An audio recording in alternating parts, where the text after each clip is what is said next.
మోడీ అన్న దేవుడన్నా మోడీ, మోడీ అన్న సింహం అన్న మోడీ, మోడీ సింగుడు అన్న దేశంలో ఒక్క మోడీని ఎదుర్కోవడానికి పాకిస్తాన్ కలుపుకుంటున్నారు, బంగ్లాదేశ్ కలుపుకుంటున్నా, చైనా వాడు వస్తున్నాడు. విదేశాల్లో మోడీ గారిని ఎదుర్కోవడానికి కుట్రలు చేస్తున్నాడు. విదేశాలు గారిపై అన్ని దేశాలు కలిసి వచ్చిన సింహం ఎప్పుడు సింగిల్ గా వస్తుంది, గర్జిస్తుంది, గాంధిస్తుంది. ఆ గాంధించే శబ్దం నుంచి వచ్చే తాకిడికి తట్టుకోలేక చెవులక రక్తంగా చచ్చిపోతారు బిడ్డ ఒక్కొక్కరు. అందుకనే నేను వాస్తవాలు మాట్లాడుతున్నా. నిన్నగాక మరోసారి మీరు అందరి పోనన్నా ట్యాంక్ బండ్ ఓడరన్న, మీరు ట్యాంక్ బండ్ పోయి సచివాలయం కాదని నా నోడుతున్నానన్న, అక్కడ పోయి ఒకసారి సెల్ఫీ దిగి ఒకసారి మీరు మనం చాలా సందర్భాల్లో మన ముఖం ఎట్లా చూసుకుంటాం మనం, అవునా కదా? సచివాలయం దగ్గర సెల్ఫీ దిగి ఒక్కసారి సచివాలయం చూసాక మీకు ఏం కనబడుతుందో అర్థం చేసుకుంటానా. ఏం కనబడుతుందన్నా? ఏం కనబడుతుందన్నా? తాజ్ మహల్ అన్నా. నేను చెప్పినానా? ఎవరు చెప్పారు? కేసీఆర్ కింద కేసీఆర్ అని చెప్పిండే బావ కళ్ళలో ఆనందం చూడడానికి ఒక్కటి మర్డర్ చేసాడు. ఆ సందర్భంగా అన్నయ్యతో బావతో నాకు తెలియదు. ఓవైసీ కుటుంబం కళ్ళలో ఆనందం చూడడానికి ఈ కేసీఆర్ అనే వ్యక్తి తాజ్ మహల్ మనకు చూపట్టే ప్రయత్నం చేస్తారు. ఒప్పుకుంటావన్నా? మీరు గతంలో అదే సెక్రటరీకి అదే సచివాలయానికి కలుషం ఉండన్న, పైన మామిడి తోరణాలుండన్నా. తెలంగాణ సంస్కృతి, తెలుగు సంస్కృతి, భారతీయ సంస్కృతి ఉట్టిపడే విధంగా దానికి కలుషం ఉండే మామిడి తోరణాలు ఉన్న కేసీఆర్ సార్ భరించాలన్నా, దాన్ని తొలగించిండన్నా. ఇవాళ డూములు కట్టిండు. డూములు ఉజామన్నా? డూములు చెప్పిన భారతీయ జనతా పార్టీ ప్రభుత్వం మొత్తం ఎక్కడ లేకుండా మొత్తం కూల్చి పడేస్తాను. ఇక్కడ కూల్చిపడదాం అవునా? అరే తెలంగాణ సంస్కృతి ఏడమైందన్నా, మన భారతీయ సంస్కృతి ఏడమైందన్నా, మన సనాతన ధర్మాన్ని భారతీయ సంస్కృతిని మొత్తం నాశనం చేసే విధంగా మన డూములు కడితే ఊరుకునే ప్రసక్తి లేదన్న విషయాన్ని మొన్న స్పష్టం చేసిన. అందుకే తమ్ముడు సమయం ఇవ్వండి. ఈ తెలంగాణ రాష్ట్రంలో హిందుత్వ వాతావరణం వచ్చేసింది.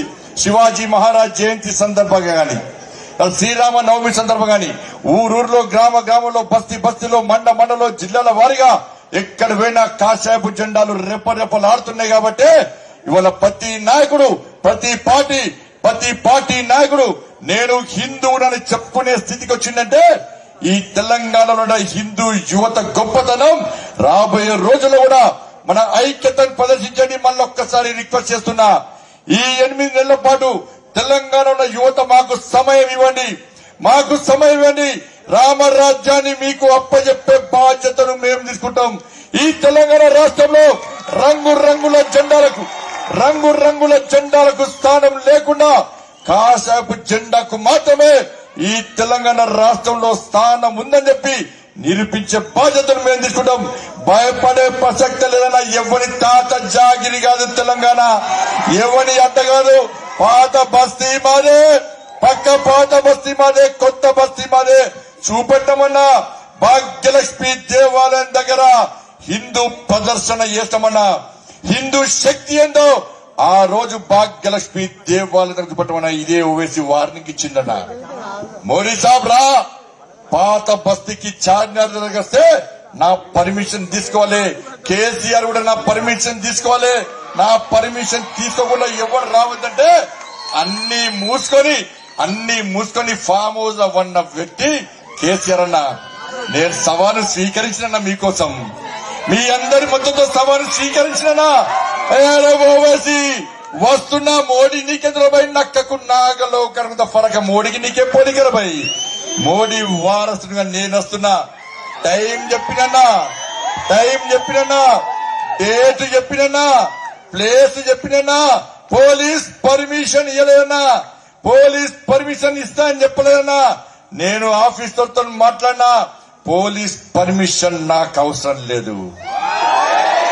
నాకు దమ్ముంటే, మా కార్యకర్తలకు దమ్ముంటే చెప్పిన ప్లేసులో నా భాగ్యలక్ష్మి అమ్మవారి కరుణ కటాక్షాలతోని అమ్మవారి దేవాలయం ముందే నేను బహిరంగ సభను ఏర్పాటు చేస్తున్నా.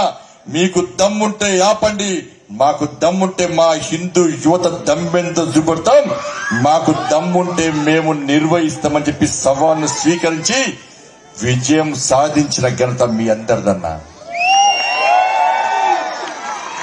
ఇవ్వని అడ్డనుకున్నాడు అక్కడికి పోయి కాసేపు జెండా చూపెట్టినవన్నా, వాని అడ్డమికలే జై శ్రీరామని గర్జించినవన్నా, వాని అడ్డమికలే జై బోలో భారత్ మాతాకి జై అని గాండ్రించినవన్నా, రామ లక్ష్మణ జానకి జై బోలో హనుమానికి అని చెప్పి విజయ దుందిబి మోగించినవన్నా భాగ్యలక్ష్మి దేవాలయ గురించి. ఇక ఏది సాధ్యం కాదన్నా, ఏది సాధ్యం కాదన్నా, అన్ని మీతో సాధ్యమవుతుంది. మీరు అనుకుంటారు నేను ఒక్కని ఇవ్వకుండా నాకేమవుతుంది, నేను ఒక్కని పని చేయకుండా కాసేపు జెండా రాజ్యం అవుతుందా, నేను ఒక్కని పని చేయకుండా రామరాజ్యం అవుతుందా అన్న. ఒక్క శివాజీ దలుచుకుంటేనే హిందూ రాజ్య స్థాపన సాధ్యమైంది అన్నారు. ఒక్క శివాజీ దలుచుకుంటేనే ఈ దేశంలో హిందుత్వవాదాన్ని హిందూ ధర్మరక్షణ సాధ్యమైందన్నా. శివాజీ లెక్క మనం ఎందుకు తయారు కావద్దన్నా? హిందువు ఉంటాడు గొప్పతనం అన్న, పూర్వజం స్మృతం అన్న. హిందువు ఉండటం కనుకనే ఈ రోజు శివాజీ మహారాజ్ జయంతి చేసుకుంటున్నాం. మొన్న ఇదే ఓవైసీ గారు అన్నాడు, హిందువులకేం పని లేదు రాబాయ్, వీళ్ళకు వారానికో పండుగ రోజుకో దేవుడు రాబాయ్ అన్నాడు. అన్నాడా? ఇవాళ ఏం వారమన్నా, ఇవాళ ఏ దేవుని భక్తమన్నా, రేపు ఏ వారమన్నా, ఏ దేవుని భక్తమన్నా, నెక్స్ట్ ఏ వారమన్నా, ఏ దేవుని భక్తమన్నా, నెక్స్ట్ ఏ వారమన్నా, ఏ దేవుని భక్తమన్నా, నెక్స్ట్ ఏ వారమన్నా, ఏ దేవుని భక్తమన్నా, నెక్స్ట్ ఏ వారమన్నా, ఏ దేవుని భక్తమన్నా, నెక్స్ట్ ఏ వారమన్నా, ఏ దేవుని భక్తమన్నా. నీకు ఒక్క దేవుడితే మాకు వారం రోజుకో దేవుడితే నీకేం పీకుర్రా బిడ్డ? మొక్తలేమన్నా? నిన్న ఏ పండుగ చేసుకున్నామన్నా? అంతకుముందు ఏ పండుగ చేసుకున్నామన్నా? అంతకంటే ముందు ఏం పండుగ చేసుకున్నామన్నా? అంతకంటే ముందు ఏ పండుగ చేసుకున్నామన్నా? నెక్స్ట్ ఏ పండుగ చేసుకుంటామన్నా? వారానికి ఒక పండుగ చేసుకుంటామన్నా. నీకు ఒక్క పండుగ వస్తే నేనేం చేయాలరా భయ్ అన్నా? గాలిని వాయు దేవత అంటాం, అగ్నిని అగ్ని దేవత అంటాం, నీటిని గోదావరి మాత అంటాం, భూమిని భూమాత అంటాం, ఇలా కుక్క కర్సది మల్లనంటాం, కోతి గర్సది ఆంజనేయ స్వామి అంటాం, ఆవు ఒర్సది గోమాత అంటాం, పాము కాటేస్తుంది నాగ దేవత అంటాం. ప్రతి దానిలో గాలి నీరు నిప్పు చెట్టు పుట్టాలని ప్రతి దానిలో దైవాన్ని తలిచి కొలిచి పూజించే ధర్మమే నా హిందూ ధర్మం. సర్వే జనా సుఖినో భవంతు అని చెప్పి లోక కళ్యాణార్థం కాకించే ధర్మమే నా హిందూ ధర్మం. ఆ హిందూగా ఉండడం మన పూర్వ జన్మ సుకృతం అన్న. ఈ భారతదేశంలో భారతీయుడిగా ఉండడం మన జన్మ సుకృతమైందన్న. అటువంటి పవిత్ర భారతదేశంలో ఒక హిందూగా ఉండడం మన అదృష్టంగా భావించండి. హిందూగా ఉండడం అదృష్టంగా భావించడమే కాదు, ఈ హిందూ ధర్మం కోసం, ఈ హిందూ ధర్మ రక్షణ కోసం మనం ఏం త్యాగం చేస్తామో, ఏ విధంగా సమయం ఇస్తామో ఒక్కసారి ఆలోచించండి అన్న. బజరంగ దళే, హిందూ వాహిని, విశ్వ హిందూ పరిషత్, బీజేపీ కాదన్నా ధర్మాన్ని రక్షించేది. మీరు రక్షించాలని అందరం కలిసి ఉండాలన్నా. అయ్యప్పని కించపరిచిండన్నా భరించాలన్నా. ఏం చేసిరన్నా మీరందరూ? ఏం చేసిరన్నా మీరందరూ? మరి ఏం చేసిరన్నా మీరందరూ? అయ్యప్ప స్వామిని కవిస్తే సరస్వతి అమ్మవారిని కించపరిచిరన్న ఫాల్తీ నా కొడుకులు. ఏం స్పందిస్తామన్నా హిందూ సమాజం? ఎక్కడికి వెళ్ళినా హిందూ సమాజం అయ్యప్పని కించపరిచిన, సరస్వతి అమ్మవారిని కించపరిచిన, నా సనాతన ధర్మాన్ని హేళన చూసిన, నా హిందూ సమాజాన్ని కులాల పేరుతో, వర్గాల పేరుతో, వర్ణాల పేరుతో, సంస్థల పేరుతో, సంఘాల పేరుతో చీల్చే ప్రయత్నం చేసిన హిందూ సమాజం చూసి చూడనట్టు వ్యవహరిస్తుంది. కాబట్టి హిందూ యువకులు పట్టి పట్టనట్టు వ్యవహరిస్తుంది. కాబట్టి ఈ కుహన సెక్యులర్స్ ఫాల్తుగాళ్ళు ఇంకా రెచ్చిపోతురన్న విషయాన్ని ఒక్కసారి హిందూ యువత ఆలస్యమైన గుర్తించాలన్నా. లేకుంటే రాబోయే రోజుల్లో బొట్టు పెట్టి తిరగలేరన్నా మీరు తెలంగాణ రాష్ట్రంలో. రాబోయే రోజుల్లో కంకణం కట్టుకొని తిరగలేరన్నా. ఏ రాజ్యం రావాలంటే ఎవడైనా బొట్టు పెట్టుకొని తిరిగే రాజ్యం ఈ తెలంగాణ రాలేదు. ఎవడైనా కంకణం కట్టుకొని ధైర్యంగా నేను హిందువుని చెప్పి సగర్వంగా తలెత్తుకొని తిరిగే రోజులు ఈ తెలంగాణ రాష్ట్రంలో రావాలంటే, రామరాజ్యం రావాలంటే తమ్ముళ్ళందరూ సమయం ఇవ్వండి, 8 నెలల సమయం ఇవ్వండి. ఈ తెలంగాణ రాష్ట్రంలో రామరాజ్యం ఏ విధంగా రాదో చూపెట్టడానికి మేము సిద్ధమన్నా. మీరు సిద్ధమా అన్నా? సిద్ధమా అన్నా? సిద్ధమా అన్నా? సిద్ధమా అన్నా?